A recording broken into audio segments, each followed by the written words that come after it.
Councillors, as you know, my name is Mark Richardson. I'm a volunteer with HousingNowTO.com. We've been tracking affordable housing projects in the City of Toronto for the last 5 years. Here today to talk to you about some of the concerns that have been raised about committee of adjustments and minor variances. Want to provide some context for you, which I don't think has come from some of the other hyper-local resident associations who have presented so far today.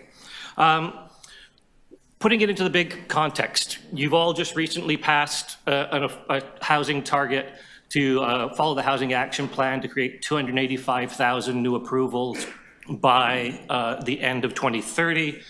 That's 40,714 approvals a year. Over 77% of that you expect to come from things other than your HousingTO rent-controlled units plan. So you've got to create a lot of units, and you have to really be working with the private sector to deliver the vast majority of the units that are in your 285,000 unit target. Your targets themselves are very strong, and we're fully in support of this. We're just trying to make sure that you achieve those targets.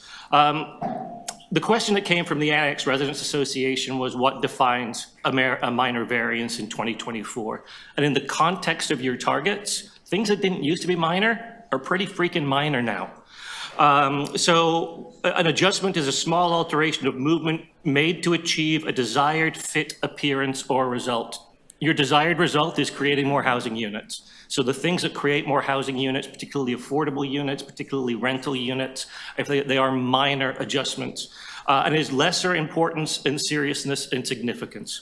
So I want to take you through an actual minor variance that we were at about 2 weeks ago for a rental building in the Davenport riding. This was a building that was at 17 stories. There was a request to take it up to 23 stories, so we were adding 6 more floors to the building. In exchange for those 6 additional floors on the building, you were receiving 6 affordable housing units, so basically 1 unit per floor, or about 10% of the added GFA that was being given to Wood Green Community Services for 40 years of affordability. So we use a calculation called affordable bedroom years. Affordable bedroom years on this site, we had 3 1-bedrooms, 1 2-bedroom, and 2 3-bedrooms. So we had a total of 11 bedrooms rolled out over 40 years. You're getting 440 affordable bedroom years on that site in exchange for this. This was how we advocated to create the additional height and density on this site. You had letters from Ms. Bond of the Housing Secretariat in support. You had letters from Wood Green Community Services, from our organization, HousingNowTO, More Neighbours Toronto, and a large local petition in support. The neighbors who were complaining, the Perth-Symington Residents Association, who didn't want this to happen, were making many of the same arguments that you heard here today. It's 6 stories is a 30% increase in height on this site. It's this much extra. We had appealed this previously and gone to some legislative body. We are strongly in support of using the COA of this, and the part of the reason why is under the current framework provincially, this is no longer appealable by the Residents Association, or it's much harder to appeal. And we're actually encouraging you to use this minor variance route on a number of the Housing Now sites that have been announced over the years that have been stuck in the mud for a long time.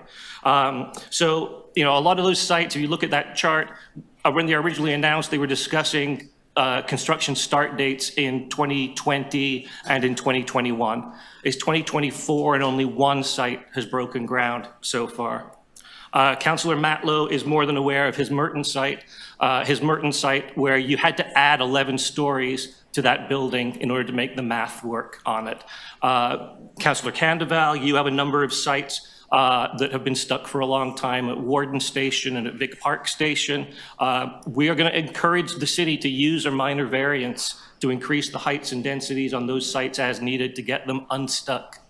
If you don't do that, you end up with a situation like Councillor Thompson had, where a single neighbor with $400 files an OLT appeal and ties it up for 2 or 3 years in an appeal process. So The use of minor variance in this model is a change, but it is a necessary change, and it is a minor change, and we really recommend that the city proceed with this and allow this on many of its own sites.